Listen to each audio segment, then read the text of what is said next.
Bakit magkuyog?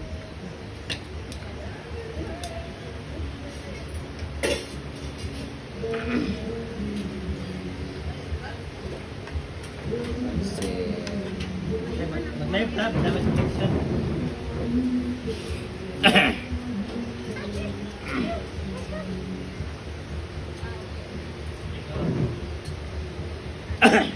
Talaga niya. Diyan isang sudan, beans and beans. Hello.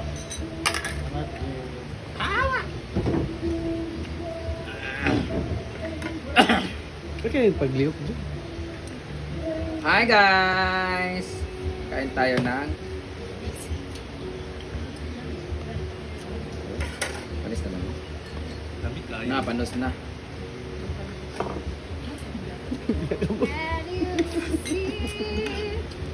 Lamig kayo. Pilak ba? 5.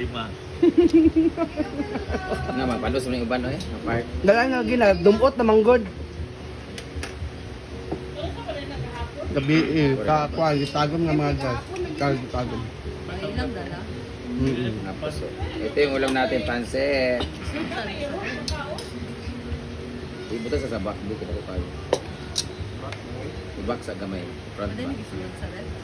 Iya, buntang nga nila yatag. Pinakan lang ka. Dala po ninyo yung bulad. Dili. Dali kong gabi. Pinay live ha.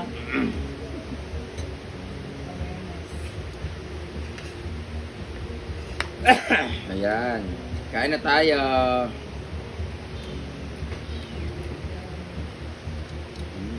Kauting. Magpukot na sa sang Tayo pan. man bating. Jeep. Natulog niya nga bake. Ito ka yung bake. Ito? Ay, katuyang buwan. Labi na ba to? Ginapisgan. Yang ginagusgan nga. Wala mo gion. Balit. Uy. Na pansit, bulad, o pork and beans ang ulam namin with ginataang langka. Ako may gichatan na itong 100. Ako gichatan. Katong na yung magpalit ba? Anong gusto ng topic ngayon? Ako dyan.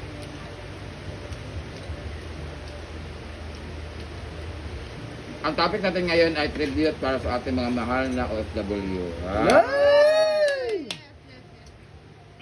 Dali. Ang topic natin ngayon ay paano ma-excited, mag-init ng kanin kahit alas 9 pa. Kasi mostly sa mga minamahal talaga namin, hindi na namin tinatawag na fans or followers, but we call them friends, mama, ate. Talagang solid supporters talaga. At hindi na sila supporters, talagang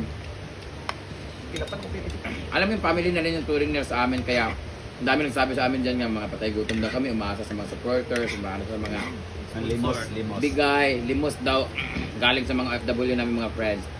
So let's talk about OFW. Since I used to become an OFW. I used to be one of them. Di ba pag OFW, ibig sabihin lahat, kahit pa may asawa ka, kahit mayaman ka, kahit pa citizen ka na doon, basta nagtatrabaho ka overseas o nakatira ka overseas. Di ba? OFW tawag kayo, di ba? So, ako talaga nag-experience talaga ako bilang OFW. And pinakauna talaga, ang hirap talaga maging OFW. Kasi there's a lot of things to sacrifice. Siyempre, yung una, pangungulila mo sa pamilya mo, isakripisyo mo yung mga taong mahal mo na makasama mo sila because you need to work.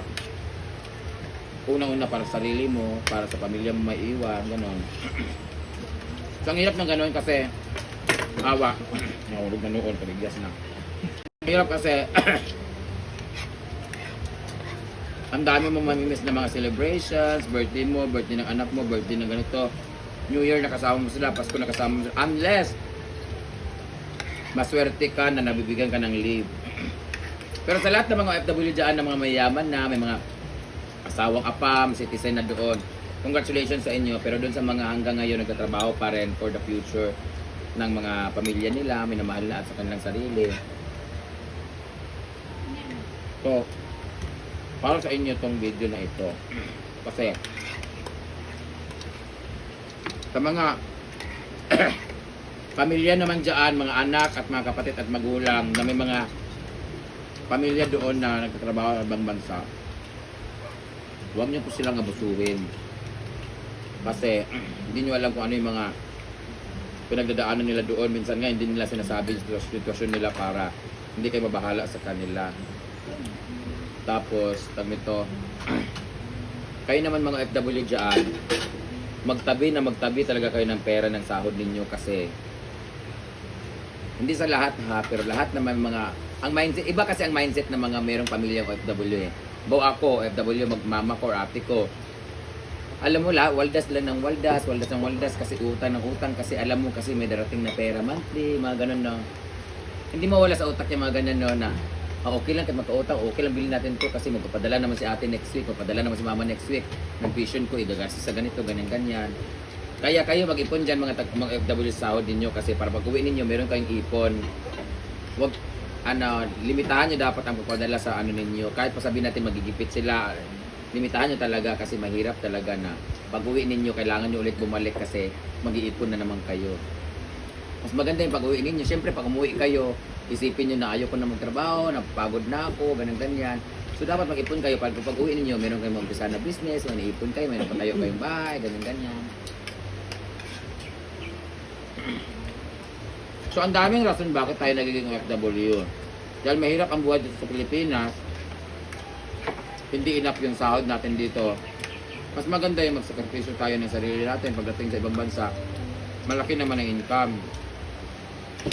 Pero alam niyo, kadalasan sa OFW, it's either single mother o may anak na, tapos kailangan itaguyod yung anak. Kaya mag-isip-isip kayo mga bata-bata dyan. Mostly kasi, nauuna muna ang responsibilidad bago ang income. Nagits niyo yun, yung habang nag-aaral or teenager pa, nag-anak na. Pagkatapos mag-anak, kailangan mag-abroad, kailangan magtrabaho kasi bubuhayin yung anak. Huwag ganoon. Magtrabaho muna kayo bago kayo gumawa ng pamilya o mag-anak. Hindi naman iba naman hindi naman biglaan, hindi naman ginusto pero 'di ba?